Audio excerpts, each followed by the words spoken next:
How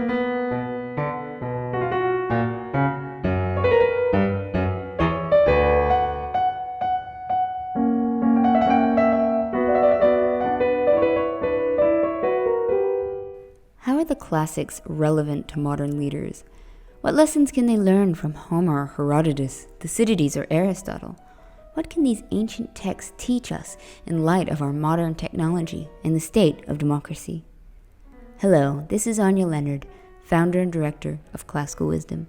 You are listening to Classical Wisdom Speaks, a podcast dedicated to bringing ancient wisdom to modern minds. Today I'm speaking with Claudia Hauer, an expert on liberal education, military education, and the relationship between the two. Claudia teaches humanities, science, and languages in the Great Books program at St. John's College, and moral philosophy at the United States Air Force Academy, where she holds the Lyon Chair in professional ethics. She is also the author of Strategic Humanism, Lessons in Leadership from the Ancient Greeks. But before we begin, a quick thank you to our Classical Wisdom Society members who make this podcast possible. If you would like to become a society member and help support the classics, please go to classicalwisdom.com and click Start Here. Now, on to Strategic Humanism and Lessons from the Ancient World. I gotta say, you sent me the book in advance and it looked really interesting that you've written Strategic Humanism, Lessons in Leadership from Ancient Greeks. Which is a great title, I think. But I think it starts off with strategic humanism. I think that's the best part to start is what exactly is strategic humanism? Well, great. And thanks again for having me on the podcast. Humanism is such a wonderful word because it immediately evokes human being. But it's also associated with Enlightenment humanism a lot. And Enlightenment humanism is focused on technology and thinking about how technology can improve the physical quality of life for human beings. So the idea of Greek humanism, and I'll talk about strategic in just a moment, is to go back to this, to the Greeks. And in the book, I trace a trajectory from Homer, Herodotus, Thucydides, and up to Aristotle, a trajectory in which the Greeks are really discovering what it means to be human. And they're learning that human being is a very complicated and complex composite of many different types of qualities. And that is, as they come to understand themselves as these very complicated human beings that we all are, that you can really see that in the way they take their place as actors in their world. And the strategic, so I didn't want to just, I think Greek humanism for me really refers to that, that growth and that development and that discovery of the human in the Greek time. But the strategic word I brought into the title because I argue in the book that we have to understand ourselves in this fullest of ways, this very complex ways of just being, having so many different types of qualities that all have something to do with how we act in the world. I argue that we have to understand that if we're going to be effective agents, if we're going to make effective decisions. And so the strategic, I really appreciate that strategic as a word comes from strategos, the Greek word. So that was trying to capture that this is not academic. These are lessons that are still, that continue to be vital, that we study and we learn. And then I end the book with a chapter on Aristotle, who develops this ethics that really focuses on integrating all the different parts of ourselves and aligning all of the different parts of ourselves. And his argument is that for an ethics in a robust sense, we do need to marshal all these complex ways in which we are human beings.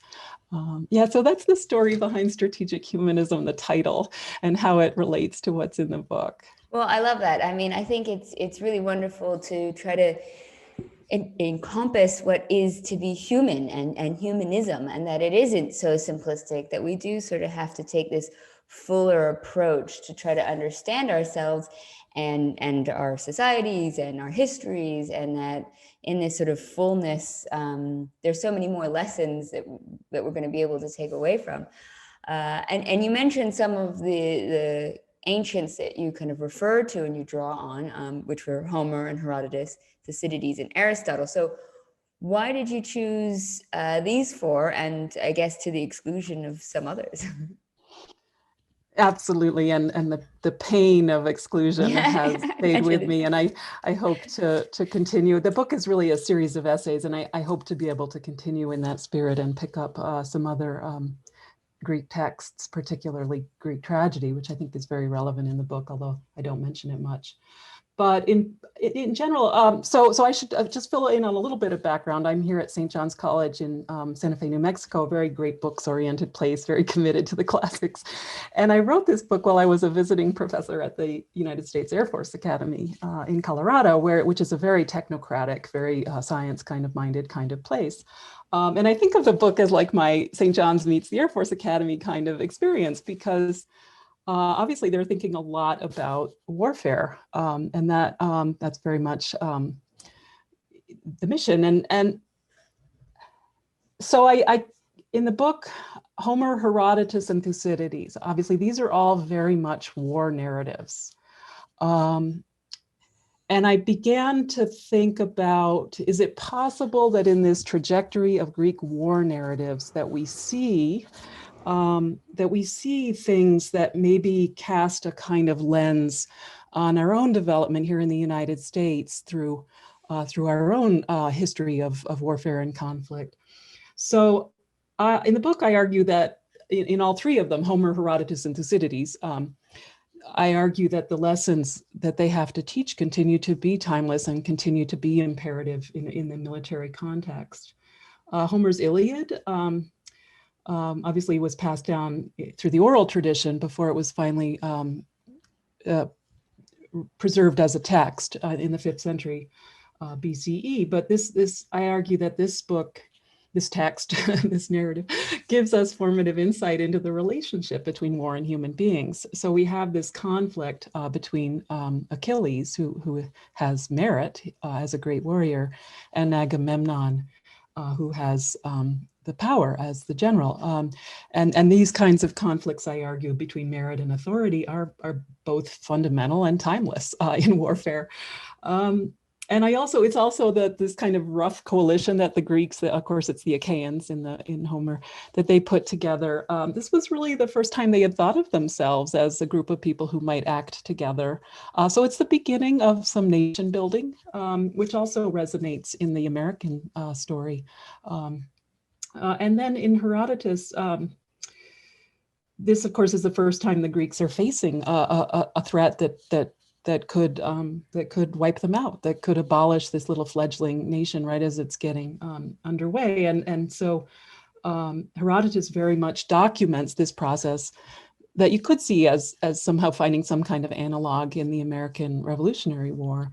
And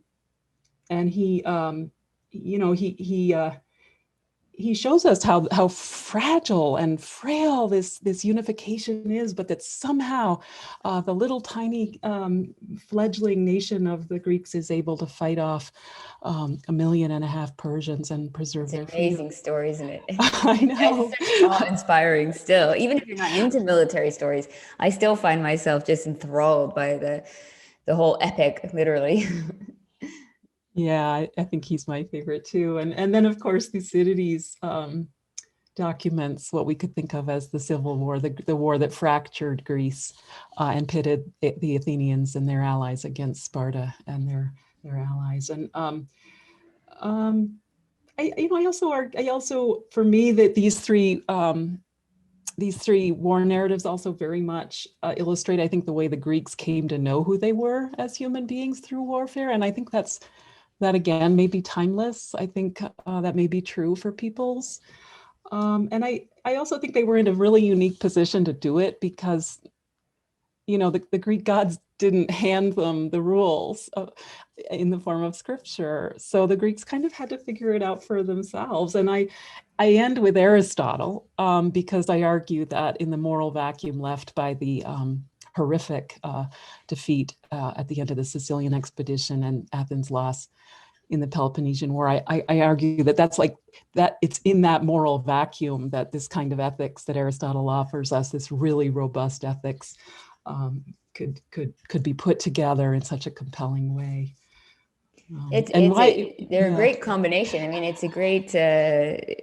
I think the association of the four of them, just as a list, makes you think about the idea of war and ancient history in kind of a new light just by seeing those four names together. It kind of inspires a unique combination of trying to see how they all fit together. I think, it's interesting. You mentioned, you're out at St. John's in Santa Fe, and I went to St. John's in Annapolis. And for those who don't know, St. John's is right next to the Naval Academy. And it's always been a really kind of comical dichotomy of having these sort of philosophy students, next to the Naval Academy. And of course, I remember sitting there and you're reading Homer or somebody, and you would see the naval cadets like jumping up a hill, one-footed up and down, and they looked like they were putting in so much effort getting up and down a hill, and we'd be like, wow, that I wouldn't dare want to even try to do that. And they're probably looking at us and saying, well, that looks, you nerds, you're so boring. And it always seemed like this sort of comical, very different groups, and we'd have our croquet day and you'd see them sort of intermingle awkwardly. But it's actually really interesting because I have subsequently learned that the classics and military are quite more common bedfellows than maybe one would assume. And that I know West Point, they all read Xenophon, and he's another person I was going to sort of suggest in the list of being included. But do you think there is a reason why maybe the military and the classics are kind of connected? I mean, I find a lot of our readers and listeners have military background when maybe the general public don't care as much about the ancient world. I mean, what would be in the military that would make them interested in that connection? Yeah, that's wonderful. And I think there is a lot of interest, and yet I think as institutions, our militaries tend to be suspicious of things that are old because everything has to be sort of forward looking, and the world is ever changing and we've got to progress, blah, blah, blah. But I agree. I wonder if it has to do with that war being one place where the rank and file can't avoid suffering. And I think that's another thing that the Greeks really capture, is that human life entails suffering. And some of the work that's been done, I think Jonathan Shea wrote Achilles in Vietnam, this work showing that the kinds of cycles of grief and rage that we see in the story of Achilles, that those stories continue to play out in the military experience. And I've also heard that Shakespeare is a big favorite among service members, former service members. Yeah. Wow. Classicalism originally started up with Le Bellet, the French publishing house, and they were created in the trenches of World War I by the soldiers who wanted to have French translations of the classics with them. I wonder if you're faced with near-death stuff that makes you think of kind of more eternal or timeless stories or lessons. But you mentioned before that, like, you recently, and I mean, maybe this is from previous generations more than the current military complex, that you've been involved with teaching, and that they're sort of more based on technology and they're being more technocratic. So I guess as the military sort of progresses towards a sort of drone warfare and all of that sort of stuff, are the classics still relevant for them today, and beyond just military, for leaders in general? Yeah, I that's a great question, and one that I encountered a lot at the Air Force Academy. And I do think the Air Force is a little more technocratically minded than some of the other service branches, just because they have to be as they navigate the skies. But I argue quite in the book, and I profoundly believe that they are still relevant. And it's in part because of what I perceive as kind of a race to turn over the decision-making process to technology. I think we need to really be very mindful of how we are doing that. And this kind of thing that you would hear at the Air Force Academy, that somehow artificial intelligence was a better decider because it could be more dispassionate or impartial. And it's like, that's a really skewed way of, it's scary, and it's a skewed way of looking at it, because we've learned that these things are only as good as the data sets that human beings use to program them.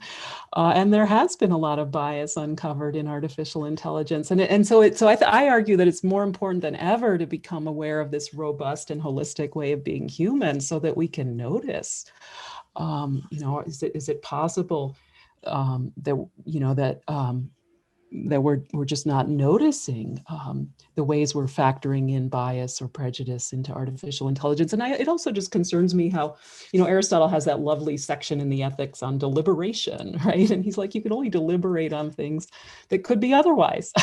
and that seems to really capture the importance of the Greek classics, is that we have to be very careful, I think, in this day and age, not to see the things that happen to us as inevitable, but to see ourselves as people who could act for change. And so, yeah, I think it continues to be powerful and relevant. And they continue to be texts that I think we can find ourselves in, whether in the military or in civilian life, whether as individuals or even as institutions.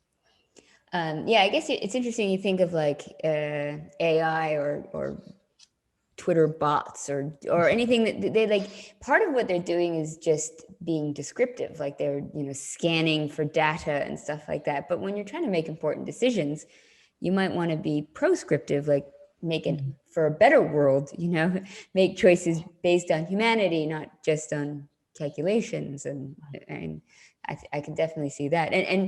I mean, you've been talking about the lessons of like a war cultures, but when you go as far back as Homer and you get to sort of the mythology there, is that very relatable in regards to the type of warfare, but also the type of cultural norms and expectations that we kind of live in today versus then?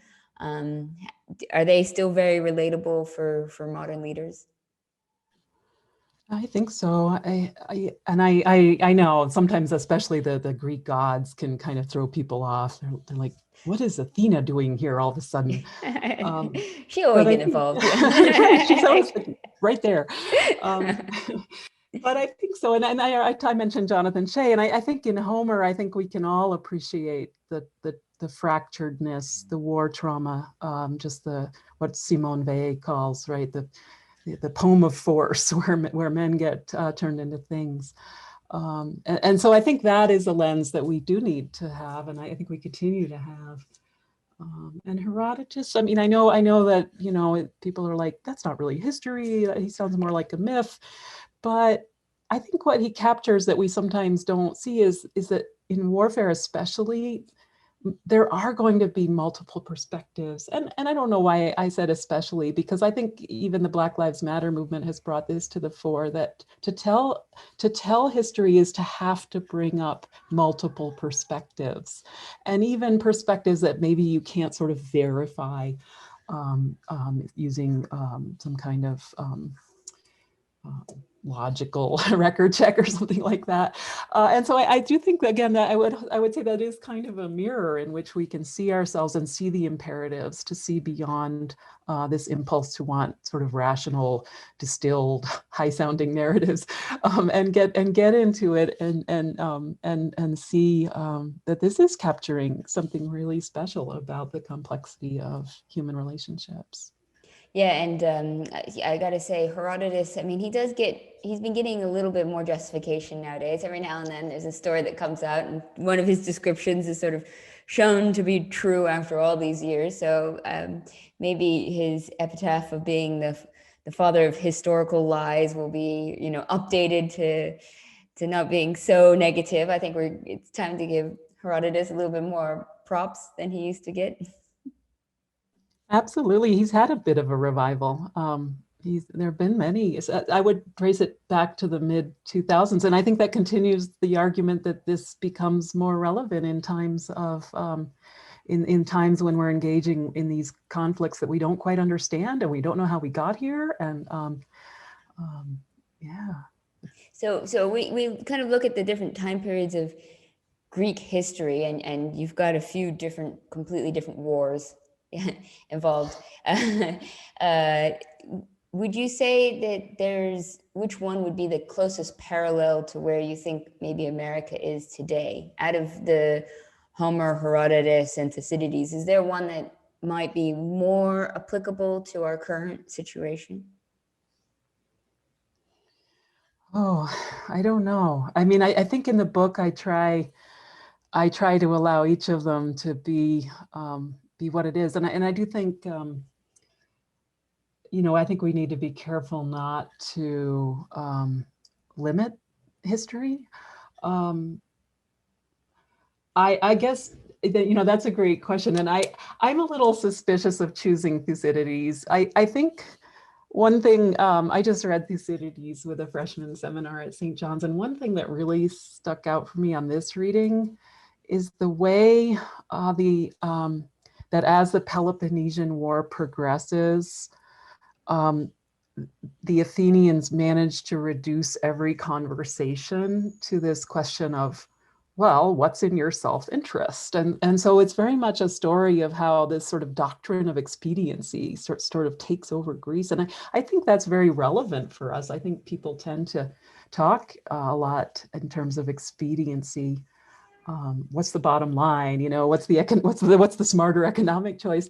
But in the others, in Homer and Herodotus, we find, I think, maybe more robust accounts of other kinds of ideals or qualities of the spirit that might legitimately claim to be part of our decision-making apparatus, even perhaps maybe even more than just strict expediency or bottom line self-interest. So I guess I can't quite answer. I think Herodotus is definitely my favorite.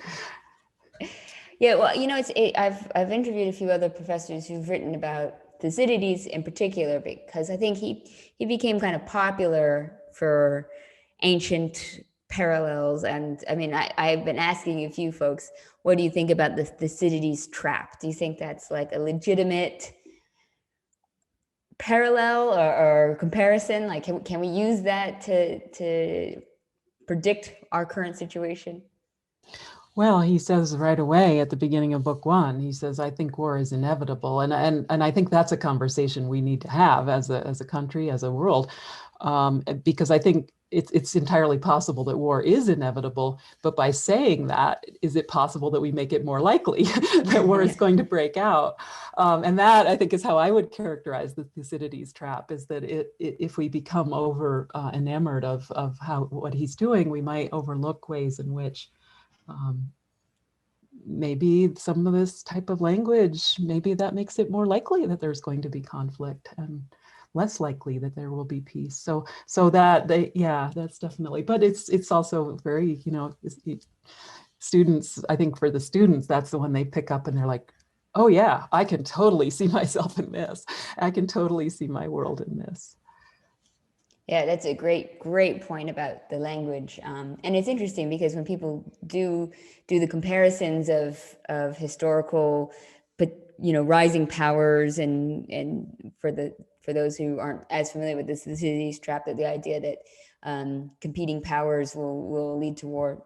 Historically, it was more common than recently. So you could argue that, I think your point that maybe it doesn't have to be inevitable, that I mean, yeah, maybe some of these were Cold Wars or trade wars, but those, while damaging, is not the same as sending people off to die. It is a different beast. So, yeah, I agree. I very much agree.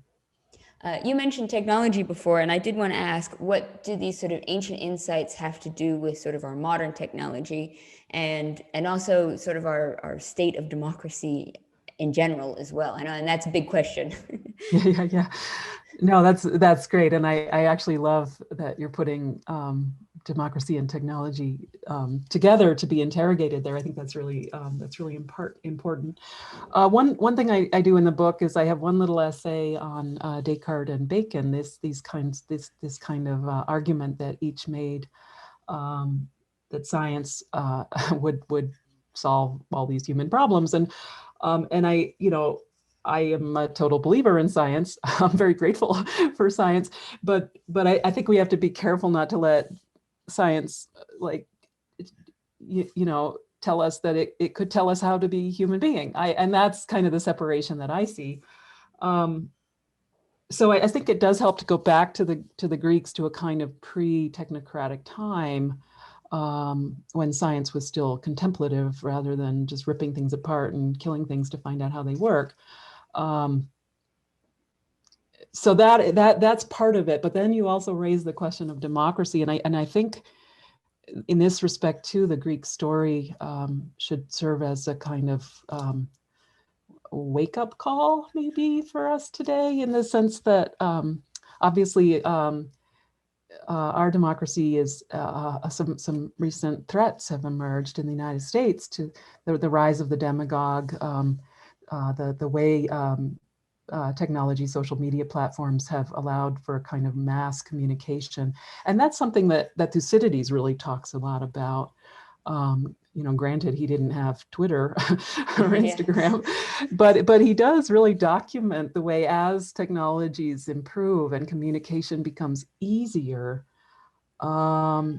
it's also easier for the demagogues to stand up in Athens and argue for some really, really bad ideas, like, let's go invade Sicily, like we don't have enough on our hands, and in that respect, I do think the Greeks offer, again, a really relevant lens that to understand some of these current threats to democracy, against this idea, this lens that maybe they go way back, and maybe there is a kind of timelessness to these kinds of struggles. It's important questions. I mean, it is amazing to me that people often take things like both democracy and technology for granted, and they don't realize that these things can be lost and be used for tools for good or evil, in the case of technology, very quickly. And as I was mentioning before we started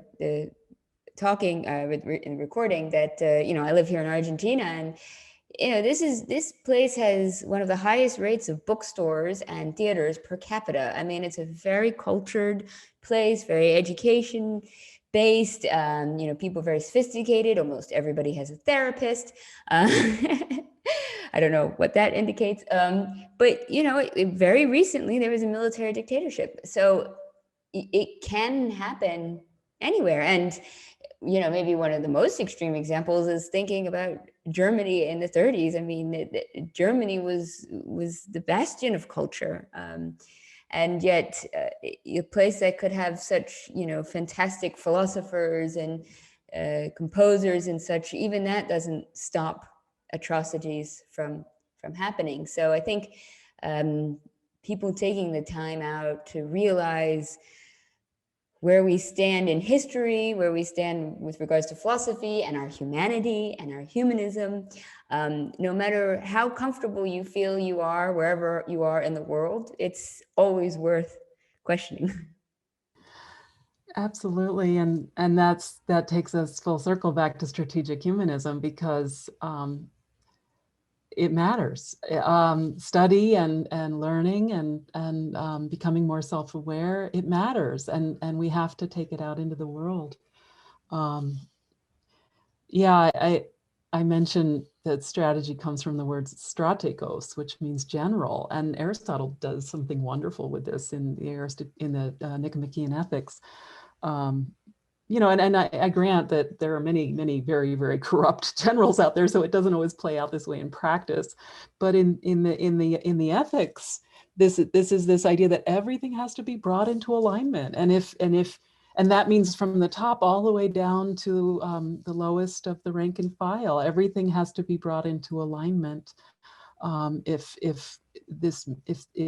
strategy is really to be achieved, and hopefully with a very strong ethical component of justice and with right intent. But yeah, I don't think you're alone. I mean, I think, and I think in today's age, I think we often feel that maybe the problems are so hopeless that we kind of just want to take refuge in a little culture pocket that we can create. But I think strategic humanism, we have to let the word spread that study can make a difference. Yeah, for sure. And you just mentioned theory, and I know that it was something you wrote in your dedication as well, that the goal to link theory with practice. And I saw that, and I was just like, it's true. I mean, it's a great goal, but do you think this was ever done in the past, or is it possible? I mean, are these forever to be separate entities, or when or how they can come together?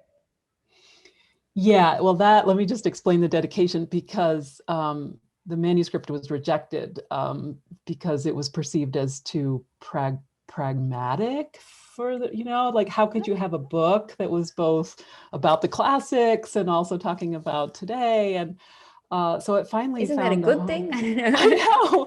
I know. I was like, what's up with this? But it finally found a home at Political Animal Press, and their express, and I loved Political Animal, because I have an Aristotle chapter, and but their express goal was to try to link theory and praxis, to try to bring it together so that study and action could go together or be bedfellows, like you said. So that was kind of the story. That question, though, it could be taken in so many different directions. I've been thinking about it. But I think in the book, with the Aristotle chapter, at least, it's more a question of whether action can be merged with an informed self-awareness.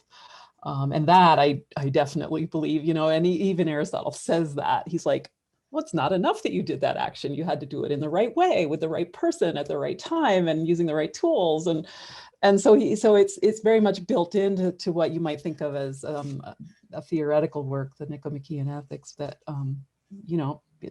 and he'll say over and over again, he'll say, I can only be as specific as my topic matter allows. And the topic matter is human action, which is by definition complicated.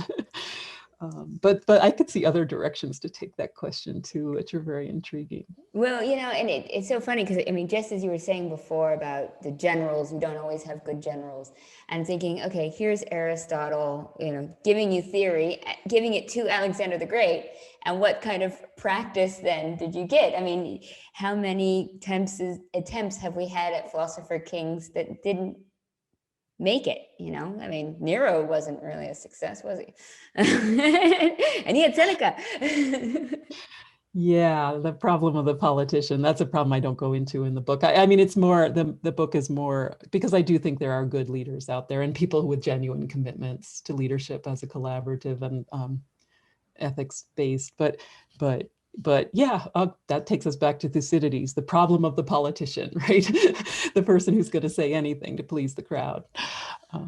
Yeah, we had an issue once dedicated to, we have a monthly magazine, and it was dedicated to Statesmen.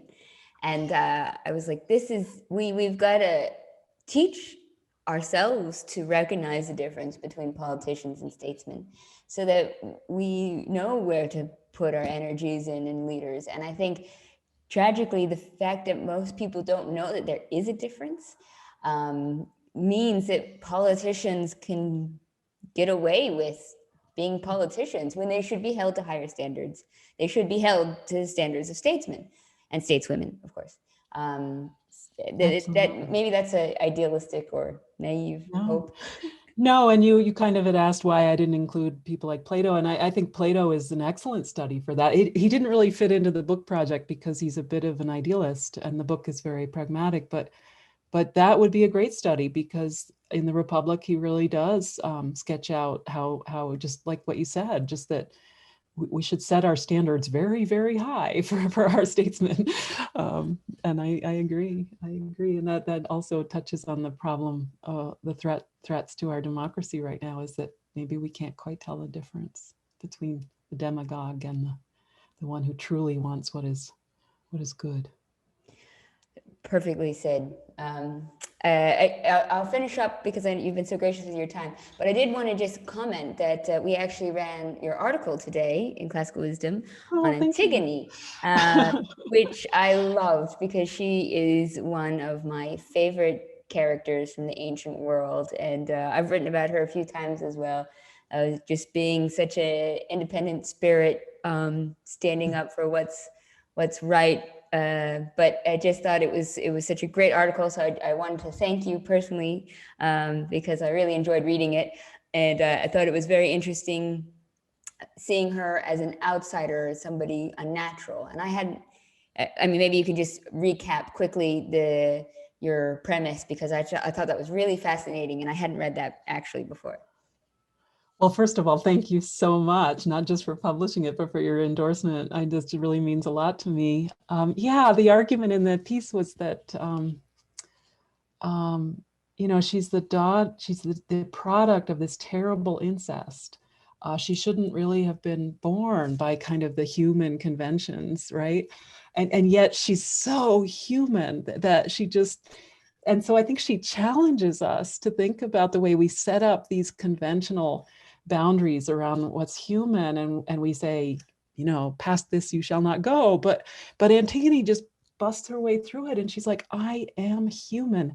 And so I think she offers a real lesson. I think in the article I argued that for all those different sort of ways in which convention might frown upon, in your gender, maybe your sexuality, something like that Antigone is a great lesson, because she's so herself through it all. Yeah, exactly. No, I've always been a big fan of her. Well, I just say thank you, Claudia, so much for taking your time for speaking to us today. And I'll put links below for your book, so everyone can read up on strategic humanism and learn some of the pragmatic lessons that we can learn from the ancient world, which I think is wonderful. Our motto is always bringing ancient wisdom to modern minds and showing the relevancy of the classics to modern audiences. So your book is a perfect example of what we're also trying to do. So I definitely recommend everybody check it out. Thank you so much for having me. It's been a delight to talk to you.